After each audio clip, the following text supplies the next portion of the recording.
Hello and welcome to the first proper podcast from myself, Carul Swords, on writing and the publishing world, I guess. This is the first of what I hope is many useful podcasts, and without any further ado, we're just going to get right into it. This is a podcast about Scribophile and my experience of working with this website and community. I'm very new to it. I'm only on it now about a week. So there'll be plenty of other people who've been on it for months and years on end, and they'll have all sorts of things to say about it as well.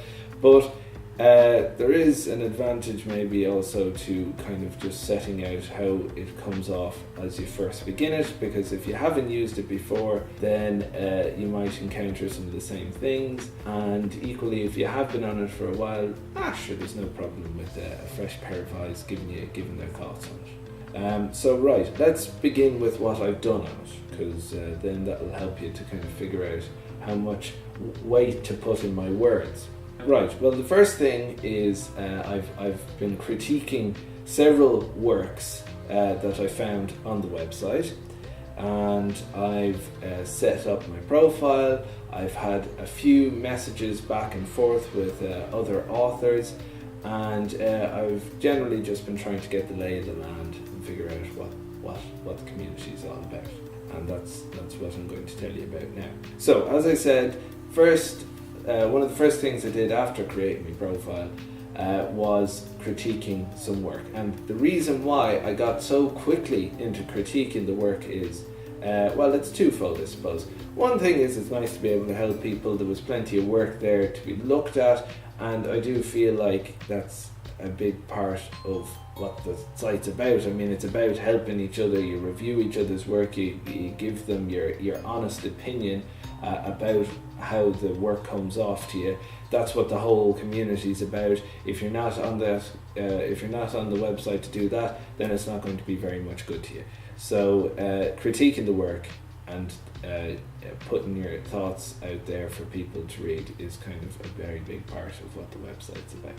So I've been critiquing work, and I've probably handed over about 2,500 words of critique, based on maybe about 12,500 words worth of novels and short stories.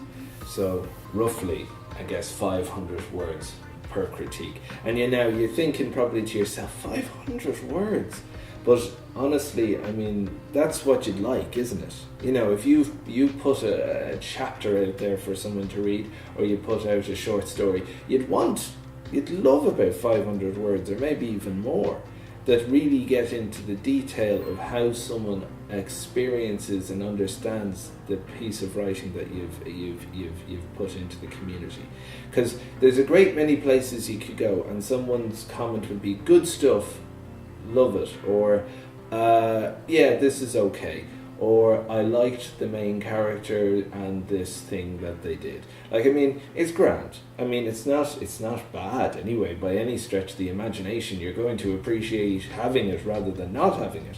But if you're really trying to get a handle on how your work reads to other people, the old one-liner isn't going to really help contribute to your training and developing as an author and a writer, whatever you're writing.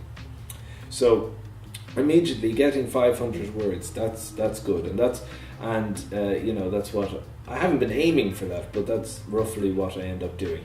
And there's a couple of ways you can critique. You can critique inline, and that means that you read the thing as you write your critique of it as you're reading it. So there's it's kind of like a bit of a word processor thing. You type into the actual text what your comment is, your reflection on something, your suggestion for changes, and then you get to the end and you can add a little bit more. There's also a kind of a free form one where you just kind of write whatever comes to your mind.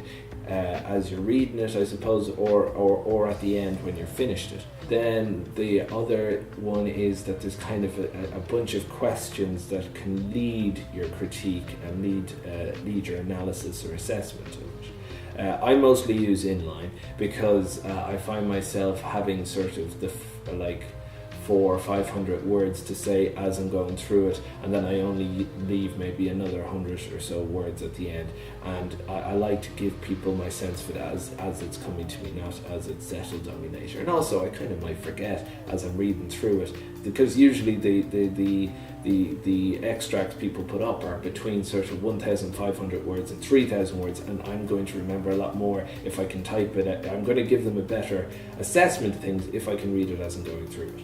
So that's one thing. Now, if I write 125 words or more, I get 1 karma point.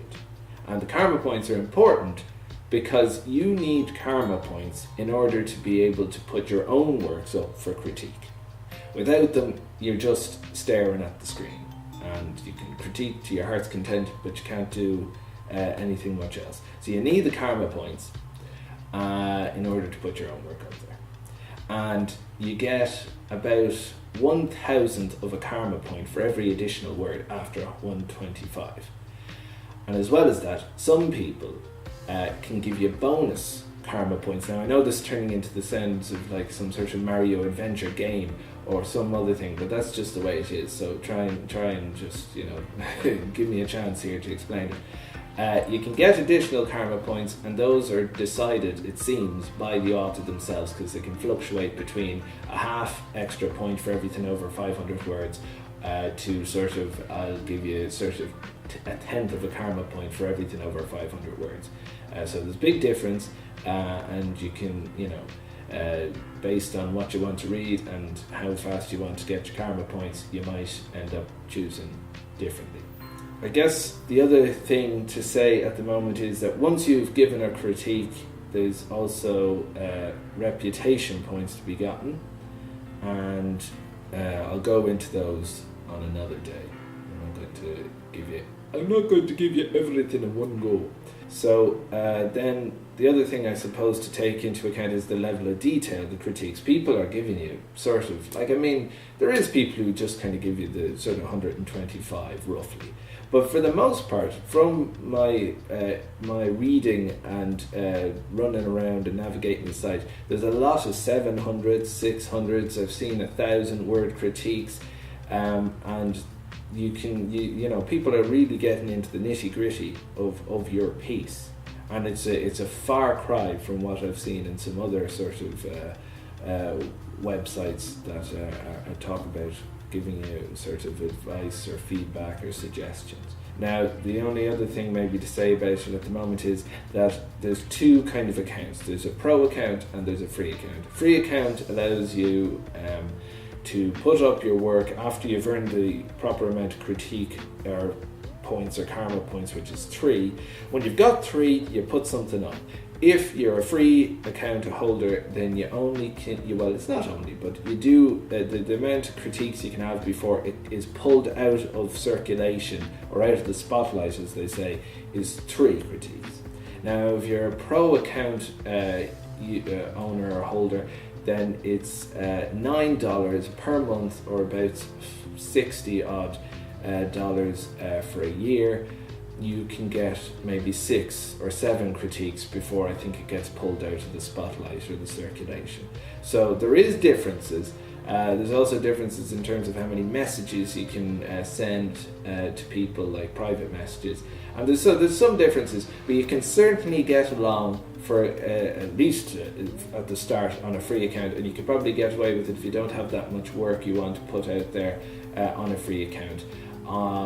Because I'm brand new to it, I can't go into any more detail about a pro account. I might consider it later on, doing a month of it in order to give you more of an idea about Scribophile. But for the moment, the free account seems fairly acceptable to me, and I think you could start off with that without getting too hurt.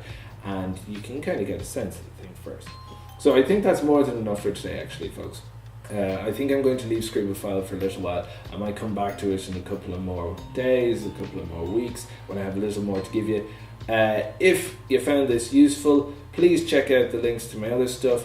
If you found it really useful and you've maybe gotten to know some of the other audio podcasts I've done, please consider a small donation, either through PayPal, Gumroad, which is another site I use, or just through what else? My Patreon account. All the links are below. If it's helpful, if it's been useful to you, and you think it's going to shave a couple of hours off your own mistakes, please consider a donation. Have yourselves a very fine day. Take care of yourself and take care of each other. Goodbye.